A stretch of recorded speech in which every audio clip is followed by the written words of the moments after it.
और कभी कोई परेशानी नहीं हुई थी। आईपीएस रूपा वर्मा शहर की सबसे प्रतिष्ठित और ईमानदार पुलिस अधिकारी थी। उनकी नियुक्ति इस जिले में 2 साल पहले हुई थी और तब से उन्होंने कई बड़े केसेस को सुलझाया था। भ्रष्टाचार के खिलाफ उनका सख्त रुख था और इसी कारण कई लोग उनसे घबराते थे। शहर के अमीर और प्रभावशाली लोग हमेशा कोशिश करते थे कि आईपीएस रूपा वर्मा का तबादला हो जाए, लेकिन उनकी मजबूत छवि और उच्च अधिकारियों का समर्थन उन्हें मिलता रहता था। कमला को आईपीएस रूपा वर्मा पर गर्व था। वह अक्सर अपने पति से कहती थी कि मैडम जैसे ईमानदार अफसर कम ही मिलते हैं। आज तक कमला ने कभी नहीं सोचा था कि एक दिन उसे आईपीएस रूपा वर्मा की मदद करनी पड़ेगी। थाने में कमला का काम सुबह 6 बजे शुरू होता था। वह पूरे थाने की सफाई करती थी, दफ्तरों से लेकर हवालात तक। पुलिस वाले उसे अच्छी तरह जानते थे और सभी उसका सम्मान करते थे। कमला भी अपना काम चुपचाप करती थी और किसी के काम में दखल नहीं देती थी, लेकिन थाने में काम करते हुए वह कई बातें सुन लेती थी। फोन की घंटियां,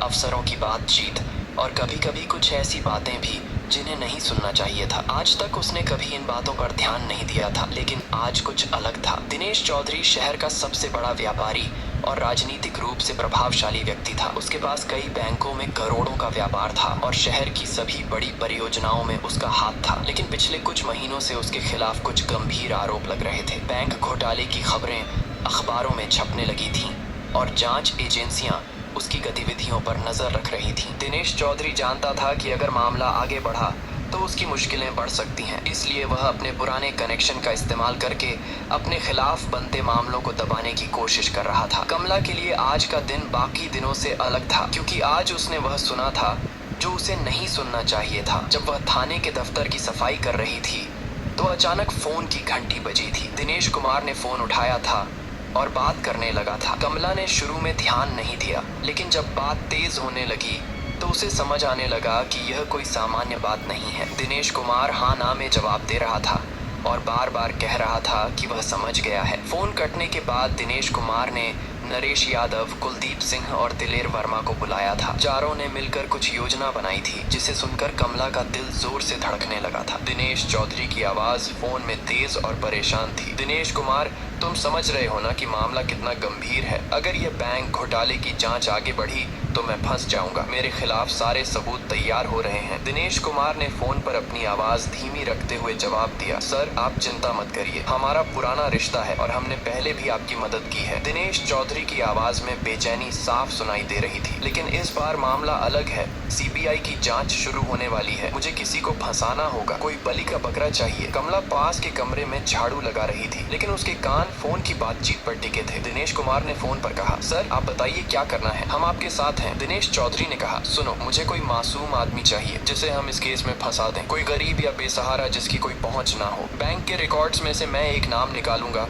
और तुम लोग उसे गिरफ्तार कर लेना। मीडिया को बताना कि असली गुनहगार पकड़ा गया है। जब तक सच्चाई का पता चले मैं बाहर निकल जाऊंगा। दिनेश कुमार ने अन्य तीनों पुलिस वालों को इशारा किया। नरेश यादव, कुलदीप सिंह और दिलेर वर्मा पास आ गए। दिनेश कुमार ने फोन पर कहा, सर हम तैयार हैं, आप जो कहेंगे वही करेंगे, लेकिन इसकी कीमत। दिनेश चौधरी हंसे, तुम लोगों को पैसों की चिंता नहीं करनी है। जैसे ही यह मामला दब जाए तुम सबको अच्छी रकम मिलेगी और हाँ, तुम्हारे प्रमोशन की भी गारंटी है। कमला के हाथ से झाड़ू गिर गई। उसे विश्वास नहीं हो रहा था कि वह क्या सुन रही है। वह धीरे से कमरे के कोने में छुप गई ताकि कोई उसे देख ना सके। दिनेश कुमार ने फोन पर आके कहा, सर आप कल तक का नाम दे दीजिए, हम उसे रात को ही उठा लेंगे। सुबह मीडिया को बुलाकर बताएंगे कि बैंक घोटाले का मुख्य आरोपी गिरफ्तार हो गया। दिनेश चौधरी ने कहा, बिल्कुल सही कह रहे हो, मैं कल सुबह तक एक नाम भेज दूंगा और याद रखना इस आदमी के पास कोई सबूत नहीं होना चाहिए कि वह बेकसूर है। फोन कट गया और चारों पुलिस वालों ने आपस में मिलकर योजना बनाने लगे। नरेश यादव ने कहा, यह काम आसान नहीं है, अगर कहीं भनक लग गई तो हम सब फंस जाएंगे। कुलदीप सिंह ने जवाब दिया, दिनेश चौधरी का पैसा है, वह हमें बचा लेगा। दिलेर वर्मा ने चिंता जताई, लेकिन अगर आईपीएस रूपा वर्मा को पता चल गया तो वह तो बहुत सख्त है। दिनेश कुमार ने उन्हें शांत कराया, आईपीएस रूपा वर्मा को कुछ पता नहीं चलेगा, हम ये काम इतनी सफाई से करेंगे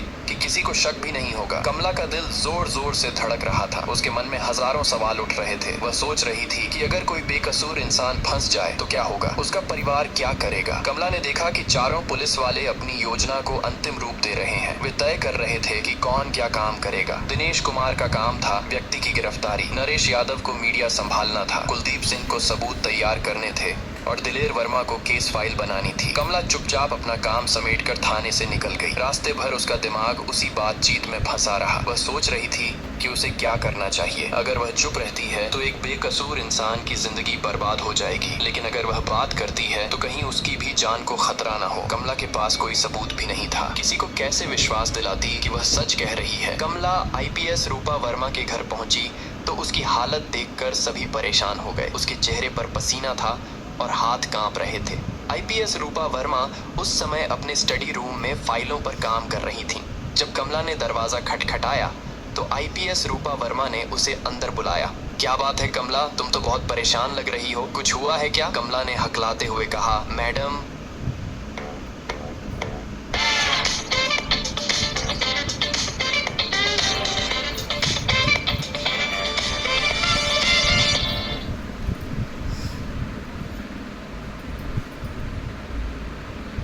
हाँ मैडम, वो कुछ नहीं, बस थोड़ी तबीयत ठीक नहीं है। लेकिन आईपीएस रूपा वर्मा ने देखा कि कमला का व्यवहार सामान्य नहीं है। वह काम करते वक्त चीजें गिरा रही थी और बार बार भूल रही थी कि उसे क्या करना है। आईपीएस रूपा वर्मा ने अपना काम रोककर कमला से पूछा। कमला, मैं तुम्हें 5 साल से जानती हूँ, आज तक तुमने इस तरह काम नहीं बिगाड़ा है। सच सच बताओ, क्या परेशानी है? घर में कोई दिक्कत है? कमला की आंखों में आंसू आ गए। वह आईपीएस रूपा वर्मा के पैरों में बैठ गई और कहने लगी। मैडम, मैं बहुत डर रही हूँ। मैंने आज थाने में कुछ ऐसा सुना है जो मुझसे बर्दाश्त नहीं हो रहा। आईपीएस रूपा वर्मा ने कमला को उठाकर कुर्सी पर बिठाया और कहा, शांति से बताओ क्या हुआ है, मैं तुम्हारे साथ हूँ। कमला ने रुक रुक कर पूरी घटना सुनाई। दिनेश चौधरी का फोन, पुलिस वालों की योजना, किसी बेकसूर को फंसाने की बात, सब कुछ। आईपीएस रूपा वर्मा का चेहरा सुनते सुनते सख्त होता गया। जब कमला ने अपनी बात पूरी की तो कुछ देर तक कमरे में सन्नाटा रहा। आईपीएस रूपा वर्मा अपनी कुर्सी में वापस बैठ गईं और गहरी सांस ली। कमला, तुम बिल्कुल सही काम किया है मुझे बताकर। ये बहुत गंभीर मामला है। दिनेश चौधरी और थाने के ये लोग न्याय व्यवस्था के साथ खिलवाड़ कर रहे हैं। आईपीएस रूपा वर्मा ने आगे कहा, लेकिन समस्या ये है कि हमारे पास कोई सबूत नहीं है। तुमने जो सुना है वह सिर्फ तुम्हारी गवाही है। अदालत में इससे काम नहीं चलेगा। कमला ने पूछा, तो क्या हम कुछ नहीं कर सकते? कोई बेकसूर इंसान फंसेगा और हम चुपचाप देखते रहेंगे? आईपीएस रूपा वर्मा के दिमाग में एक योजना आने लगी थी। वह उठकर कमरे में टहलने लगी और बोली, कमला, अगर हमें सबूत चाहिए तो हमें उनकी योजना के बीच में जाना होगा। आईपीएस रूपा वर्मा ने कमला से कहा, तुम कल थाने जाकर कहना कि तुम्हें अपने गाँव जाना है और कुछ दिन छुट्टी चाहिए। तुम्हारी बहन तुम्हारी जगह काम करने आएगी। कमला परेशान हो गई। लेकिन मैडम, मेरी कोई बहन नहीं है और अगर मैं नहीं गई तो? आईपीएस रूपा वर्मा मुस्कुराई। तुम्हारी